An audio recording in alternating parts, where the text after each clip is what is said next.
ವೀರಶೈವ ಲಿಂಗಾಯತ ಎರಡೂ ಕೂಡ ಒಂದೇ. ಉದ್ದೇಶಪೂರ್ವಕವಾಗಿ ಸ್ವಾಮೀಜಿಗಳಿಂದ ಕಂದಕ ನಿರ್ಮಾಣ ಆಗ್ತಾ ಇದೆ. ಕಮ್ಯುನಿಸ್ಟ್ ಮೈಂಡ್ ಸ್ವಾಮೀಜಿಗಳು ಸಂಚನ್ನ ರೂಪಿಸ್ತಾ ಇದ್ದಾರೆ.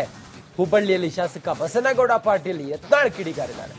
ಕರ್ನಾಟಕದಲ್ಲಿ ಇರೋದು ಸಾಬರ ಸರ್ಕಾರ. ಯಾವುದು? ಸಾಬರ ಸರ್ಕಾರ. ಸಿದ್ದರಾಮಯ್ಯ ಸರ್ಕಾರದಿಂದ ಲಿಂಗಾಯತರಿಗೆ ಅಪಮಾನ. ಪಂಚಮಸಾಲಿ ಸಮಾಜದ ಮೇಲೆ ಲಾಠಿ ಬೀಸಿದಾಗ ಸುಮ್ಮನೆ ಇದ್ರು. ಈಗ ತಮ್ಮ ಕುರ್ಚಿ ಉಳಿಸಿಕೊಳ್ಳಲು ಬಳಸಿಕೊಳ್ತಿದ್ದಾರೆ. ಬೆಳಗಾವಿಯಲ್ಲಿ ಲಾಠಿ ಬೀಸಿದ್ರಲ್ಲ ಪಂಚಮಸಾಲಿ ಸಮುದಾಯದ ಮೇಲೆ, ಆಗ ಸುಮ್ಮನೆ ಇದ್ರು. ಈಗ ತಮ್ಮ ಕುರ್ಚಿ ಉಳಿಸ್ಕೊಳ್ಳೋದಕ್ಕೆ ಮಾತಾಡ್ತಿದ್ದಾರೆ ಅಂತ ಹೇಳಿ ಎಲ್ಲ ಹೇಳಿದ್ದಾರೆ. ಕರ್ನಾಟಕದಲ್ಲಿ ಇರೋದು ಯಾವ ಸರ್ಕಾರ? ಸಾಬುರ್ ಸರ್ಕಾರ ಅಂತ ಹೇಳಿದ್ದಾರೆ. ವೀರಶೈವರು ಲಿಂಗಾಯತರು ಎಲ್ಲರೂ ಒಂದೇ.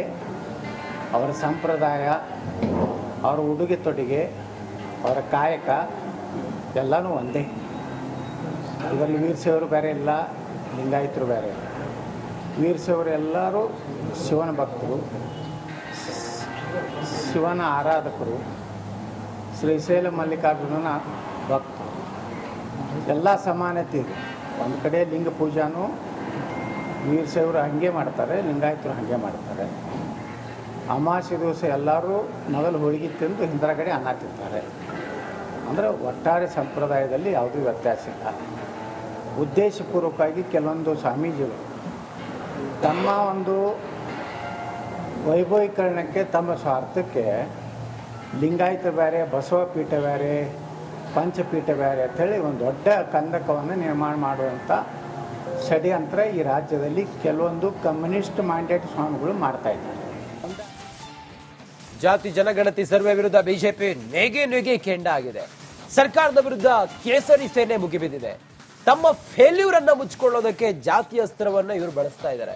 ವೀರಶೈವ ಲಿಂಗಾಯತರ ನಡುವೆ ಬೆಂಕಿ ಹಚ್ಚುವುದಕ್ಕೆ ಯತ್ನಿಸ್ತಾ ಇದ್ದಾರೆ. ಬೀದರ್ನಲ್ಲಿ ಕೇಂದ್ರ ಸಚಿವೆ ಶೋಭಾ ಕರಂದ್ಲಾಜೆ ಕಿಡಿಕಾರಿದ್ದಾರೆ. ಸರ್ವೆ ಮೂಲಕ ಜಾತಿಗಳ ಮಧ್ಯೆ ಬೆಂಕಿಯನ್ನ ಹಚ್ಚುತ್ತಿದ್ದಾರೆ ಅಂತ ಹೇಳಿದ್ದಾರೆ.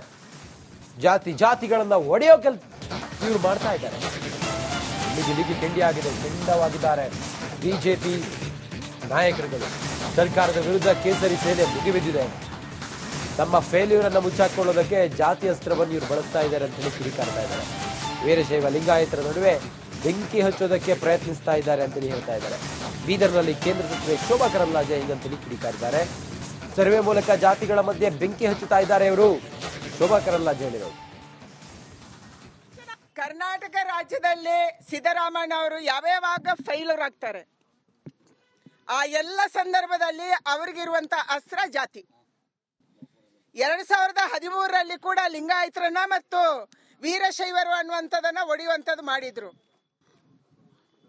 ಅದನ್ನ ಕೆಳಗಿನ ತನಕ, ಹಳ್ಳಿಗಳ ತನಕ ಪರ್ಕ್ಯುಲೇಟ್ ಮಾಡಿದ್ರು. ಈಗ ಮತ್ತೆ ಎಲ್ಲ ಜಾತಿಗಳನ್ನು ಒಡಕ್ಕೆ ಹೊರಡ್ತಿದ್ದಾರೆ. ಒಕ್ಕಲಿಗರಲ್ಲಿ ಬೇರೆ ಬೇರೆ ಪಂಗಡಗಳು, ಅದರ ಜೊತೆಗೆ ಹೊಸದಾಗಿ ಇವತ್ತು ಲಿಂಗಾಯತರಲ್ಲಿ ಬೇರೆ ಬೇರೆ ಪಂಗಡಗಳು, ಬೇರೆ ಬೇರೆ ಜಾತಿಯಲ್ಲಿ ಬೇರೆ ಬೇರೆ ಪಂಗಡಗಳ ಜೊತೆಗೆ ಒಕ್ಕಲಿಗ ಕ್ರಿಶ್ಚಿಯನು, ಲಿಂಗಾಯತ ಕ್ರಿಶ್ಚಿಯನು, ಗಾಣಿಗ ಕ್ರಿಶ್ಚಿಯನು, ನೇಕಾರ ಕ್ರಿಶ್ಚಿಯನ್ ಎಲ್ಲಿಂದ ಬಂದ್ರಪ್ಪ ಇವರು? ಯಾಕೆ ಇದನ್ನು ಈ ತರ ಮಾಡ್ತಾ ಇದೀರಿ ನೀವು? ಇದರ ಷಡ್ಯಂತ್ರ ಇರುವಂತದ್ದು ನಮ್ಮ ರಿಸರ್ವೇಶನ್ ಅನ್ನ ಕಿತ್ಕೊಳ್ಳಕ್ಕೆ. ನೀವು ಕ್ರಿಶ್ಚಿಯನ್ ಆದ್ರೆ ಕ್ರಿಶ್ಚಿಯನ್ ಹಾಕಿ, ನಮ್ದೇನು ಅಡ್ಡಿ ಇಲ್ಲ. ಯಾರು ಕ್ರಿಶ್ಚಿಯನ್ ಆಗಿ ಕನ್ವರ್ಟ್ ಆಗಿರ್ತಾರೆ, ಪರಿಷ್ಠ ಜಾತಿ ಪರಿಷ್ಠ ವರ್ಗ ಹಿಂದುಳಿದ ವರ್ಗದಿಂದ, ಅವ್ರು ಕ್ರಿಶ್ಚಿಯನ್ ಅಂತ ಹಾಕೊಳ್ಳಿ, ಅವ್ರಿಗೆ ಮೈನಾರಿಟಿಯಲ್ಲಿ ಫೆಸಿಲಿಟಿ ಸಿಗುತ್ತೆ.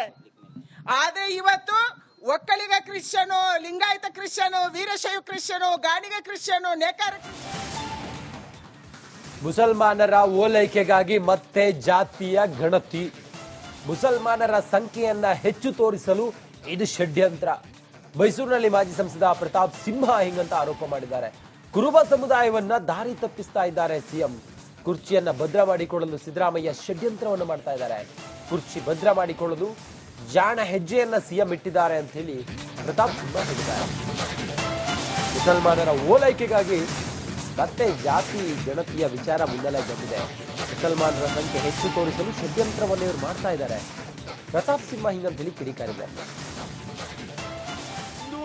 ಜಾತಿ ಜನಾಂಗಗಳಲ್ಲಿ ಎಷ್ಟೆಷ್ಟು ಸಬ್ಕಾಸ್ಟ್ಗಳಿದಾವೆ, ಅವ್ರನ್ನೆಲ್ಲರನ್ನೂ ಕೂಡ ಒಂದೊಂದು ಜಾತಿಯಲ್ಲೂ ಕೂಡ ನೂರಾರು ಉಪಜಾತಿಗಳ ಪಟ್ಟಿಯನ್ನು ಹಾಕಿಬಿಟ್ಟು ಇವ್ರನ್ನೆಲ್ಲರನ್ನೂ ಕೂಡ ಬಿಡಿ ಬಿಡಿಯಾಗಿ ಒಡೆದು ಇವರು ಇಡಿಯಾಗಿ ಮುಸಲ್ಮಾನರನ್ನ, ಕ್ರೈಸ್ತರನ್ನ, ತಮಗೆ ಬೇಕಾದವ್ರನ್ನ ತೋರಿಸಿ ರಾಜಕೀಯವಾಗಿ ಸಂಖ್ಯಾಬಲದಲ್ಲಿ ಮುಸಲ್ಮಾನರು ಬೇರೆಯವರೇ ಪ್ರಬಲರಾಗಿದ್ದಾರೆ ಅಂತ ಬಿಂಬಿಸೋದಕ್ಕೋಸ್ಕರ ಮಾಡಿರುವಂಥ ಒಂದು ತಂತ್ರ ಆಗಿದೆ. ಇದಕ್ಕೆ ನಿನ್ನೆ ಕ್ಯಾಬಿನೆಟ್ ಮೀಟಿಂಗಲ್ಲೂ ಕೂಡ ಅವರ ಕೊಲೀಗ್ಸೇ ಇದಕ್ಕೆ ವಿರೋಧಿಸಿದರೆ ನಾನು ಕರ್ನಾಟಕದಲ್ಲಿರುವಂಥ ಎಲ್ಲ ಯತಿವರ್ಯರಿಗೆ ಎಲ್ಲರೂ ಕೂಡ ನಿಮ್ಮ ಹೆಸರಿನ ಮುಂದೆ ಜಗದ್ಗುರುಗಳಾಗಿದ್ದೀರಿ, ನೀವು ಶ್ರೀ ಶ್ರೀ ಶ್ರೀ ಅಂತೇಳಿ ಹೇಳ್ಬಿಟ್ಟು ಇಟ್ಕೊಂಡಿದ್ದೀರಿ.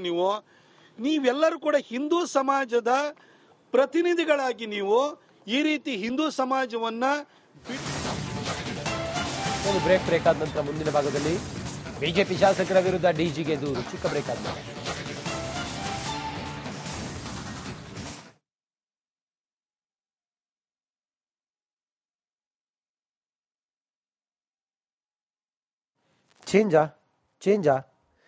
ಚೇಂಜಾ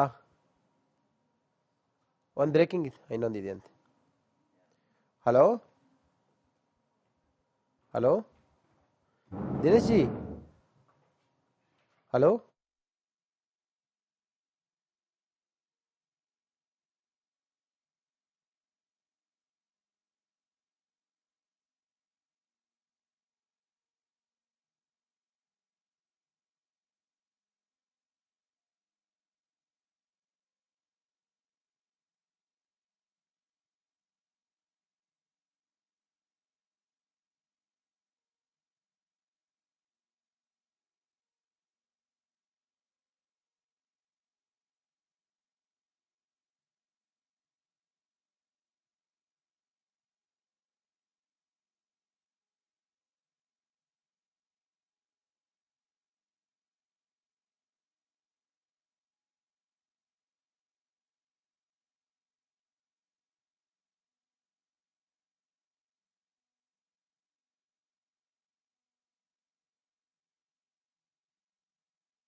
ವಿರಾಮದ ಬಳಿಕ ಮತ್ತೆ ಸ್ವಾಗತ. ಕುರುಬರಿಗೆ ಎಸ್ಟಿ ಮೀಸಲಾತಿಗೆ ಬಿಜೆಪಿ ಶಾಸಕರ ವಿರೋಧ. ಚೆಲುವಾದಿ ನಾರಾಯಣ ಸ್ವಾಮಿ ಶ್ರೀವತ್ಸ ವಿರುದ್ಧ ಡಿಜಿಐಜಿ ಸಲೀಂಗೆ ದೂರು ಕೊಟ್ಟಿದ್ದಾರೆ. ಶಾಸಕರ ವಿರುದ್ಧ ಕ್ರಮಕ್ಕೆ ಕುರುಬ ಮುಖಂಡರು ಆಗ್ರಹ ಮಾಡ್ತಾ ಇದ್ದಾರೆ. ಕುರುಬ ಸಮುದಾಯದ ಬಗ್ಗೆ ಮಾತನಾಡಿದ್ರೆ ಹೋರಾಟವನ್ನು ಮಾಡ್ತೀವಿ, ನಾವು ಉಗ್ರ ಹೋರಾಟವನ್ನು ಮಾಡೋದಕ್ಕೆ ಹಿಂಜರಿಯೋದಿಲ್ಲ. ಕುರುಬ ಸಮುದಾಯದ ರಾಜ್ಯಾಧ್ಯಕ್ಷ ಸಿದ್ದು ತೇಜ್ ಗುಡುಗಿದ್ದಾರೆ. ಬಿಜೆಪಿ ಶಾಸಕರ ವಿರುದ್ಧ ಕಿಡಿಕಾರ್ತಾ ಇದ್ದಾರೆ ಸಿದ್ದು ತೇಜ್. ಚೆಲುವಾದಿ ನಾರಾಯಣ ಸ್ವಾಮಿ ಶ್ರೀವತ್ಸ ವಿರುದ್ಧ ಡಿಜಿಐಜಿಗೆ ಸಲೀಂ ದೂರು ಕೊಟ್ಟಿದ್ದಾರೆ. ಕುರುಬರ ಬಗ್ಗೆ ನೀವು ಕೀಳಾಗಿ ಮಾತಾಡಬೇಡಿ ಅಂತ ಕುರುಬ ಸಮುದಾಯದ ರಾಜ್ಯಾಧ್ಯಕ್ಷ ಸಿದ್ದು ತೇಜ್ ಗುಡುಗಿದ್ದಾರೆ. ಜಾತಿ ಜನಗಣತಿಯ ಜಟಾಪಟಿಯಲ್ಲಿ ಕುರುಬರ ಬಗ್ಗೆ ನೀವು ಕೀಳಾಗಿ ಮಾತಾಡಬೇಡಿ ಅಂತ ಹೇಳಿ ಡಿಜಿಐಜಿ ಸಲೀಂಗೆ ದೂರು ಕೊಟ್ಟಿದ್ದಾರೆ.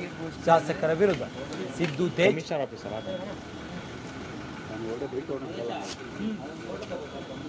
ಸಭೆ ಇತ್ತು ಬೆಂಗಳೂರಿನ ಪರಿಶಿಷ್ಟ ಪಂಗಡ ಕಚೇರಿಯಲ್ಲಿ.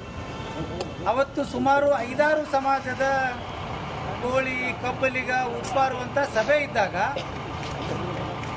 ಕೆಲವೊಂದಿಷ್ಟು ಬಿಜೆಪಿಯ ಮುಖಂಡರು, ಅದರಲ್ಲಿ ಚೆಲುವಾದಿ ನಾರಾಯಣ ಸ್ವಾಮಿ ಮತ್ತು ಮೈಸೂರಿನ MLA ಶ್ರೀವಾತ್ಸವ್ ಅಂತ ಪರಿಶಿಷ್ಟ ಪಂಗಡದ ಸಮಾಜದವರು ಕುರುಬ ಸಮಾಜದ ಮೇಲೆ ದಂಗೆ ಏಳಬೇಕು ಅಂತೇಳಿ ಪದೇ ಪದೇ ಮಾಧ್ಯಮದಲ್ಲಿ ಹೇಳಿಕೆಯನ್ನು ಕೊಟ್ಟಾರೆ. ಚೆಲುವಾದಿ ನಾರಾಯಣ ಸ್ವಾಮಿ ಸಂವಿಧಾನ ವಿರೋಧಿ ಮತ್ತು ಈ ರಾಜ್ಯದ ಇಡೀ ಕನ್ನಡಿಗರ ವಿರೋಧಿ ಆದಂತ ಚೆಲುವಾದಿ ನಾರಾಯಣ ಸ್ವಾಮಿ ಕುರುಬ ಸಮಾಜಕ್ಕೆ ಮೀಸಲಾತಿ ಕೊಡಬಾರದು ಅಂತ ನೇರವಾಗಿ ಹೇಳ್ತಾರೆ. ನಮಗೆ ಸ್ವತಂತ್ರ ಪೂರ್ವದಲ್ಲಿ ಕೂಡ ಪರಿಶಿಷ್ಟ ಪಂಗಡದಲ್ಲಿತ್ತು, ಸ್ವತಂತ್ರ ಬಂದ ನಂತರ ಕೂಡ ಪರಿಶಿಷ್ಟ ಪಂಗಡದಲ್ಲಿ ಕುರುಬ ಸಮಾಜ ಇತ್ತು. ಹಾಣೂರು ಆಯೋಗದ ವರದಿಯನ್ನು ಮಾಡುವ ಸಂದರ್ಭದಲ್ಲಿ ಕುರುಬ ಸಮಾಜವನ್ನ ಪರಿಶಿಷ್ಟ ಪಂಗಡದಿಂದ ತೆಗೆದಾರೆ. ಕೇಂದ್ರ ಸರ್ಕಾರದ ನರೇಂದ್ರ ಮೋದಿಯವರ ಕ್ಯಾಬಿನೆಟ್ನಲ್ಲಿ 2022ರಲ್ಲಿ ಕುರುಬ ಸಮಾಜಕ್ಕೆ ಪರಿಶಿಷ್ಟ ಪಂಗಡದ ಸೇರಿಸಬೇಕು ಅಂತ ಒಂದು ಆದೇಶ ಆಗಿದೆ. ಬಸವರಾಜ ಬೊಮ್ಮಾಯಿ ಅವರು ಕುರುಬ ಸಮಾಜಕ್ಕೆ ಕುಲಶಾಸ್ತ್ರ ಅಧ್ಯಯನದ ವರದಿ ಪ್ರಕಾರ